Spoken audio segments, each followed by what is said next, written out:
Boom. Kaboomsies. Kaboomsies. All right. Awesome stuff for today, guys. Awesome, awesome stuff. And I'm going to get into it. It's going to be some of the things that are coming up a lot in questions and comments, things like that. A lot of things that, again, it's back to basics. It's getting accountable to the things that you know you need to do.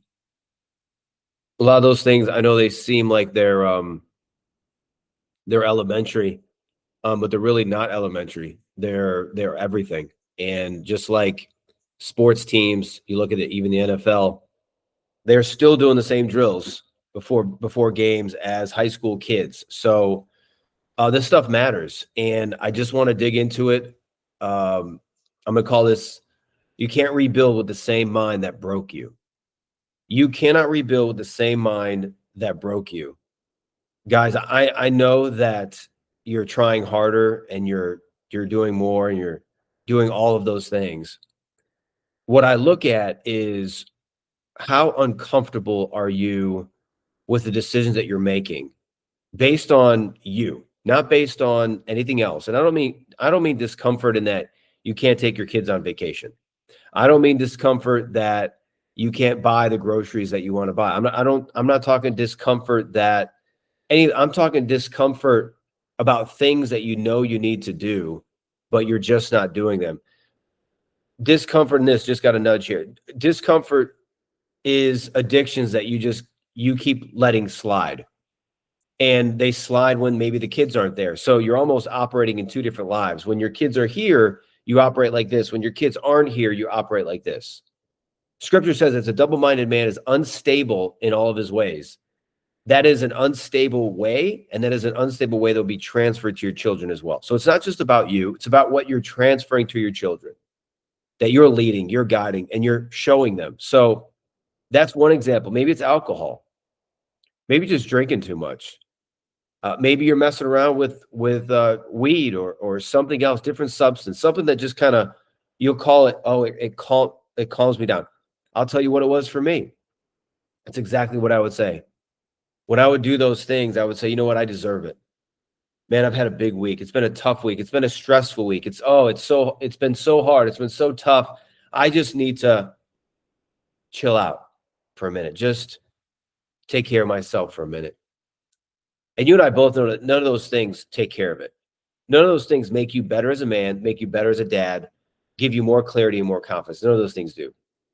They actually eliminate time. And so again, let's go back to the three questions that matter the most. Number one, how much do your children mean to you? Everything, Anthony. They mean everything. Okay, if they mean everything, then how much does your life mean to you? It means everything. I need to, I'm having this discussion with myself here. Means everything. Take care of my kids and provide for them. Okay, great. Well, how much is your time worth? It's so most important thing. Okay, you're saying yes, yes, and yes. Now, is your actions, are your thoughts, are your decisions lining up with those things? If they are not, then you know what? You don't love your children as much as you think you do. If they don't, then you know what? You don't value your life as much as you think you do. And if they don't, then you don't value your time. That is a very simple formula for you to understand if you are lying to yourself and when you are lying to yourself. Listen, the easiest person to lie to is ourselves. And we love being lied to. And so that is something that you will have to get through and become aware of every single day of your life. What am I lying to myself about? What corner am I trying to cut? I had a chat with my son just recently. He didn't want to go to practice. His season was over. They were wanting him to maybe do extra, but he wasn't going to play in the games. And so he didn't really want to do that. He didn't want to go and practice. He didn't want to go get beat up. He didn't want to do those things. And I said, okay. I said, have the conversation at least to close the loop. Are you needed? Do they want you? Don't assume. Close the loop. And the same thing for you. Don't just try and get out of it. Cut the corner. Close the loop. What do you need to make a decision on? What do you need to stop? It was years and years that I would continue to do the same loops, whether it was alcohol or gummies, whether it was, what was another one? Overeating. some of those things, that those were the loops that I allowed to fester. I didn't kill them. I didn't cut them off. The moment I did, clarity, confidence, decision-making, leadership, sitting with my children, knowing that I'm going to lead them down this path in the right way. So the big idea, again, is that you don't get new results from old mindsets. Guys, you've got to look at these old mindsets and these old tools, right? If you're building a little toy house, that's a different tool set than if you're building a 7,000 square foot home. Different tool set. And so we're building you. You're building a new home. You're building a new life. You got to get the tools and the skill sets. You got to upgrade that. You can't just keep trying to do the same thing over and over again. You rebuild by renewing how you think, speak, and act daily. That is the renewal. So I want to give you a couple things in here that I think are really helpful. The neuroscience side. I also want to give you I'm going to give you some questions. We're going to go through the scriptures for a little bit. We're going to dig into some positive psychology. We're going to dig into a prompt that I gave you guys in the Ascent group. What's that look like? Why did I give that? I want to show you why I gave that, what it did for me, and why it will transform. It'll give you power, give you energy, give you focus into where you're going next. So let's start with the neuroscience, okay? 63 days is a study that was done by Dr. Caroline Leaf. Awesome study. And it really identifies rewiring this habit loop, an old habit loop into a new habit loop. 63 days. So guys, when you come in the group, you've been here 1 or 2 days, maybe 3 days, maybe a week, maybe 2 weeks, maybe a month. And you're like, man, I still have this thought. Maybe 2 months. I still am struggling with this thing. Maybe almost 3 months, because it is a consistent 63 days. So, oh man, Anthony, that's a lot. That's a lot. It's a long time. What are your children worth to you? What is your life worth to you? And what is your time worth to you? Your decisions determine what that actually means for your life. I want it. I want you to say that it means everything. But I also want you to do the work to prove that it means everything. 63 days. Phase 1 is, this is how it's broken down about, and we're not forming habits, we're forming transformation. Get that? We're forming transformation, not habits. So the first phase is the first 3 weeks, first 21 days. That is a breakdown into an identity clash. That is the new loop. So when we talk about these loops, we'll get into it. What are these mindsets? What are these patterns? What are you hearing? What does it sound like?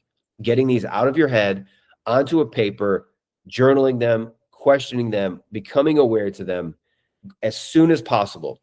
And as soon as you can grab a hold of the thought, scripture says, we'll get into it later, you take every thought captive, 2 Corinthians 10:5, every thought captive. So then you take the thought captive, you become aware, and you reframe the thought into what God's word says about you, into what an I am statement says about you, into what your vision is that you're writing, that you're going through the worksheets. You're saying, I'm going to become this kind of man. I'm becoming this kind of dad. I am this kind of dad. I am this kind of man. I have this kind of business. I am this kind of worker. I have this kind of relationship. I have these kind of thoughts. I have this mouth in my life. That is what you're doing. You're breaking it down. It's becoming an identity clash. This new identity is becoming you. We put on Christ. We put on this new man. We put on this new identity. That's who you are. The enemy wants you to believe that you're this person over here. That's a failure, that blew it, maybe that cheated, that lied, that stole, that abused, that was not honest, all of those things. Okay, great. We forgive. We let that go. You can't change those things right now. Can't change them. Can't change them ever. You can't change the future. You can't change what your children see. You can't show up for the rest of your life and become the dad you're called to be. Phase 2, day 22 through 42, is rehearsal and pattern alignment. Once the identity begins to clash and you start to get it, then it's a rehearsal. Now it's not just thinking it, you're becoming it, you're acting it, you're doing it. It's no longer, it's becoming more natural for you. Those next 20 some days, that is the idea of it. That is the rehearsal of it. That is the pattern alignment of it. Those are the things that are going on. And that's important to know that. It's important to do that. So, where did I go? I just jumped out. That's the next part. The last part is reinforcement, and that's the lifestyle integration. So phase 3 is the lifestyle integration. Reinforcement, lifestyle integration. That's the last 21 days. So if you only go 21 days, it's a habit, but it's not a transformation. That's why each part of this synthesis is another layer. It's like you're wearing all of these clothes. Another layer comes off. Another layer comes off. Another layer comes off. Another layer comes off. And you get to the 63, and it's like, that's who I am. That's the identity. That's the man I'm created to be. That's who I'm becoming. That's what I'm supposed to look like. All of those things. So part of it is that. Part of it is having those things, having the system, having that stuff. That in and of itself is something that you need to run towards and move towards. And if you have questions about it, let me know in the comments. Any types of stuff like that. Like, guys, this stuff works, man. And there's two options here. If you believe you can, you believe you can't. You're right. You believe you can, or you believe you can't. You're right. What you believe is what you become. These are things that you have to put into your brackets, your systems, your DMA. Here's the Bible of what it's talking about when we're talking about these mindsets, when we're talking about shifting and transforming, when we're talking about this is the engine. Guys, your mind is the most valuable asset in real estate and property that you own. I would tell a story like this about your mind. There's a mall in Vegas that I really like. It's called Crystals. I mean, maybe there's another one that's better, but it's a really nice mall. It's over by the Aria. I just like walking through it. It smells pretty. It looks nice. There's trees inside. But when you go in, you'll notice that all of the stores are really expensive. And it's also right on the strip. So it's the real estate, the area, really expensive. All high-end shops, everything in there. You know why? Because they want to keep it high level. They want to keep it high level for a reason. And that means that all the people in there are paying a very high amount to be in that place, in that space. There's no Walmart, there's no Target, there's none of that. None of that. Why? It's a premium on that space. Now, for you, who are you renting your mind and space out to? Is it high level, high value, in line with your vision, mission, values? Or is it just Dollar Tree, Walgreens, whatever you can get? Oh, just, I don't know, I'm just thinking about this, or I'm letting these thoughts just come in and invade this area and this spot and this time. And I'm just letting these old thoughts. I talked to a guy today about how he's just ruminating about not being able to see his daughter. And he was giving me this story about, man, I miss her and I can't, and I'm being alienated. And he's telling me all this. I said, well, why are you alienated? I said, what caused the alienation? He goes, oh, I was cheating on my wife for X, Y, and Z. And I wasn't there along for my wife. And I did these things. And I said, well, buddy, there's consequences to your mistakes. You drove your child away from you. These are consequences. These are things that you allowed in your life and in your mind that caused this result. You can't get that back right now because you blew it back here. The only thing that you can do right now is work on yourself. The only thing right now you could do is rewire your mind into the man that you can become in order to show up differently. And you can't do that using the old mindsets. You can't do that with your old friends. You can't do that with any of the stuff that you have or you know. You have got to get out completely and rewired into exactly the man that you're becoming without being a victim, and take ownership. You blew it. Same thing for you guys. When guys come in, they tell me all this stuff about this. Look, guys, we all blew it. You're divorced, you blew it. There was a moment in there, you effed up. I effed up. Now, maybe it wasn't as much or whatever, but it doesn't matter. You can't fix that. You have to come in. I take ownership. Take ownership right here, right now, of everything you did. And when you finally do that, you can move forward. If you want to play the victim, God bless you. The rest of your life, you're going to be doing that, and your children are going to be the victims as well. you're gonna flaw them, and they are going to constantly have excuses. Why? Because they watched you. You performed a perfect showcase of what those kinds of things look like. And I know for myself that sometimes it's really easy to do that. And I'm telling you that it is not the right way, and you know it. Own up to it. Proverbs 23:7, as a man thinks in his heart, so is he. Know that verse, own that verse, live that verse. Romans 12:2, be transformed by the renewing of your mind. That is constantly renovating your mind, constantly renovating your space and your place of what that looks like. The quote that I like to go along with that is, if you don't use it, you lose it. If you don't take the time to get better, over time you get worse. That's the law of atrophy. If you don't use it, you lose it. That means that if you're not renovating your space or your mind, by default, it will atrophy. It will go down. Everything in life is going two ways. It's either going up or it's going down. There's no middle ground in life. If you're not applying growth in an area, then naturally it will decay. The law of atrophy. That is why your mind is a daily thing. That's why forgiveness is a daily thing. That's why working out is a daily thing. That's why your health and nutrition is a daily thing. The moment you stop looking after it, taking care of it, what happens? You go to the gym, you haven't been in the gym in a month. What happens? You're not lifting that weight anymore. You hurt yourself. What happens in your health?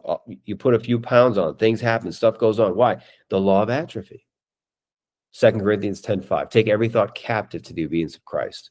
Every thought, not some of them, every thought. Does this thought match my vision? Does this thought match my identity? Does my thought match what God says about me?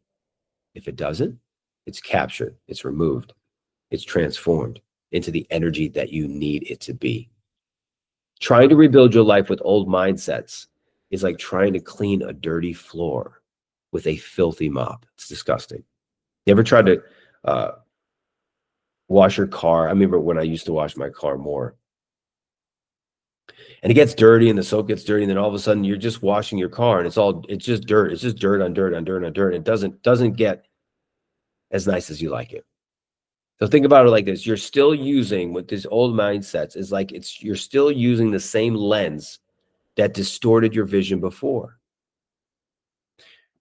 What got you in this place was your actions, your mindsets, and everything in your life got you to this point. Do you want that to continue? Yes or no? Say no, I don't. Then your mind will have to be rebuilt to build what you want in the future, which also means most of the decisions that you will have to make in the future will be very uncomfortable, and you will not want to do them. Spending money on yourself, investing in yourself, investing into coaching, you won't want to do it. You will always find something else to spend money on. I need to put in my 401k. I need to do this. I had a discussion with a guy where he was so focused on debt. That's all he wanted to focus on, was on debt. However, he had the ability in his business and in his job to create another $50,000 to $75,000 of cash flow, which, if he focused on creating more revenue, the debt would be gone in 90 days. But he just kept talking to me about the debt and the debt and debt. And then in addition, he had the amount of money, maybe it was 30 grand in debt. He had double the amount of money in a 401k. And I said, if that is giving you that much pressure and you don't like it that much, the debt, then why don't you just empty your 401k and pay off the debt and be done with it? I don't want to do that. I can't do that. I need the 401k. I need that. And so, guys, when I'm talking to you about this stuff, you have got to understand that your mindset got you into this mess. It got you into the debt. It got you into the place that you're in. All of it got you into that spot. And you've got to start saying, hey, I want to be coachable and I want to learn. One of the greatest stories from a mentor of mine, Tim Grover, who is a coach of Michael Jordan, and you've probably heard me say this before, but there's hundreds and hundreds of guys who always ask Tim, because he coached Kobe and he coached Michael Jordan. They'd say, tell me what made Michael Jordan so great. What was the secret, right? That's the question you want to ask, right? Tim Grover sat there for years with the Bulls when they were winning their championships and everything. What was it about Michael? What did Michael do? What was that secret ingredient? I want to know because I want to take that and I want to make it right. I want to make it my own. Tim would always sort of chuckle and say, look, guys, the secret ingredient to Michael Jordan was this one thing. He said, and he'll always preface it, it's really good. He goes, it wasn't his talent. I coached guys actually more talented than Michael Jordan. He goes, it wasn't his work ethic. I've coached guys that had a better work ethic than Michael Jordan. He said the one thing that made Michael Jordan the greatest of all time was he was coachable. That in and of itself is the greatest lesson that any of you guys can learn. How coachable are you to getting to where you want to go? How curious are you? How much can you put your ego down and say, you know what, if this got me this in my life, then good God, I need to learn more. And what questions are you asking? And how humble are you in your asking? That is the ingredient in the secret sauce of you getting into the next level. I'll go quickly for the sake of time. I left a prompt in the Ascent group, and it was a prompt that I actually personally did for myself because I constantly like to learn and grow. And there's sometimes when I feel like, what can I do different? What can I become more curious about? How can I use AI to my advantage? How can I use AI to help me understand what I'm seeing? Instead of watching a football game, why not sit down and carve out some stuff? Why not see things a little bit differently, a different perspective and a lens? So I left the quote, I put the quote in the Ascent group. And the overall idea of this was to really humble yourself and really get to know what the heck your mindset is, your belief systems are, and why you're doing that. Let's figure that out. Prompt is this. Ask me 10 questions to reveal a weakness I'm not aware of. After 10, expose it with love. Why it matters. You can't fix what you won't face, and most men are fighting shadows and ignoring the patterns. That's not ownership, it's survival. The prompts in there, get the prompt, copy, paste, do whatever you want with it, and explore, dig into this world of yourself. I dare you to challenge yourself. I dare you to humble yourself. I dare you to get more coachable. I dare you to ask more questions. Because I know that those are the secret sauce of all of the guys that I've coached, guys that are making millions and guys that are in the hundreds of thousands that are in there. That is the secret sauce. So we'll do a couple more things. I'm going to give you a 3-question self-audit for yourself about what's going on this week. And before we do that, I'll give you a little bit of the psychology side of this and sometimes why you're feeling bad. And you got to remember that you don't feel bad because of what happened.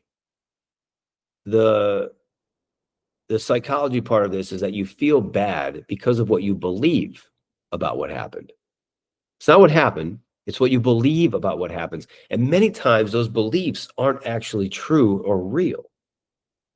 So it's belief, thought, feeling, action, result. So if you say you believe in rebuilding, but keep feeding old habits, then your belief is just a wish.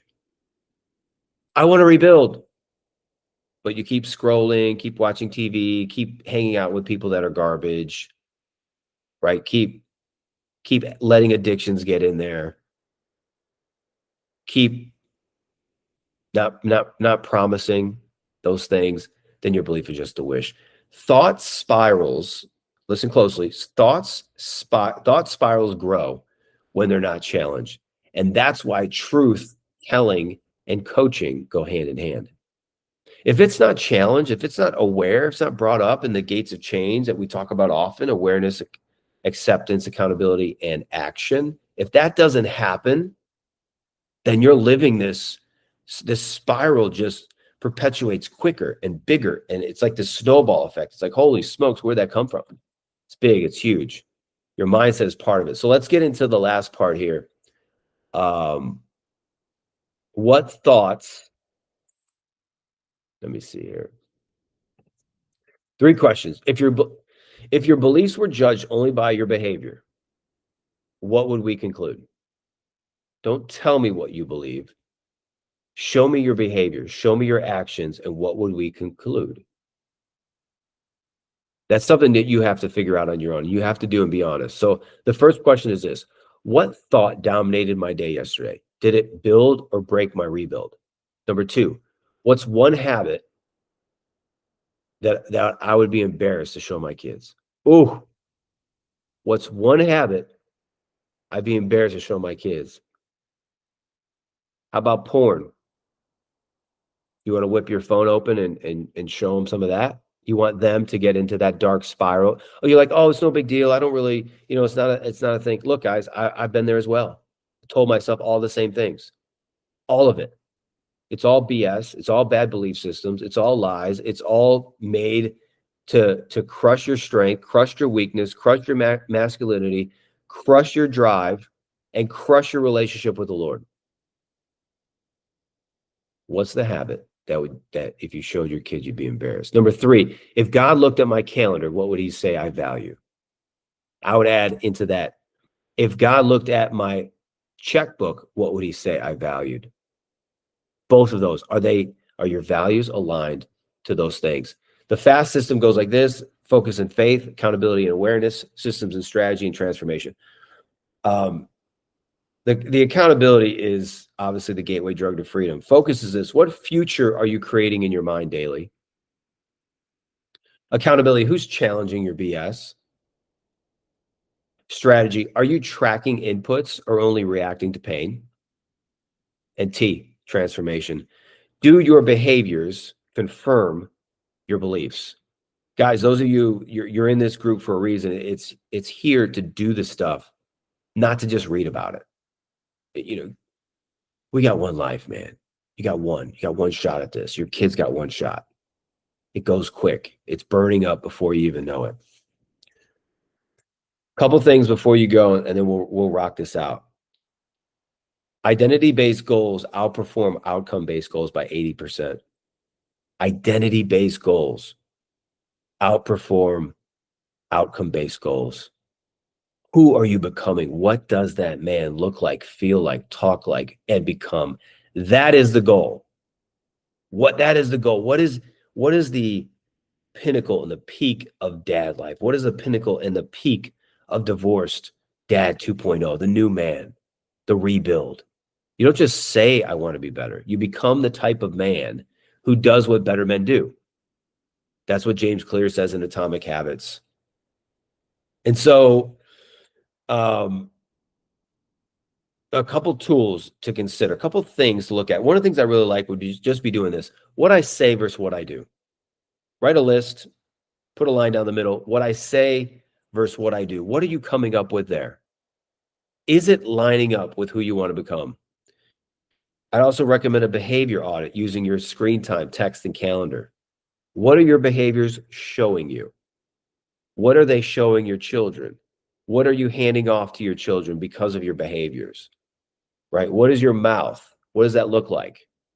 And tracking them and get a progress report on them. Those of you that are the one-on-one guys, like, this is a tracker. This is not a freaking game. If you want to go do that, go somewhere else. God bless you. Not the place. I'm here to rebuild and transform 1 million divorced dads so that their life and legacies are transformed, so that we defy the odds of divorce. So I'll leave with this and we'll close. Your rebuild doesn't begin when your ex apologizes. It begins when you start acting like who you were called to be. Facts. Drop one habit this week that contradicts your future. Facts. I think you guys know what to do. I think you guys, if you have questions, hit me. I'm here. I'm on this thing. I want you to do things you've never done before, but you're going to have to put the work in to get there. What got you to this point is not going to get you to where the next point is. It's a tougher climb. Life does not get easier. It only gets harder. So we have to be more intentional with the time we have to get the transformation that we desire. That is what my hope and prayer is for you guys. I love you. I'm rooting for you. I pray for you every morning. God bless you. I'll see you on the next one.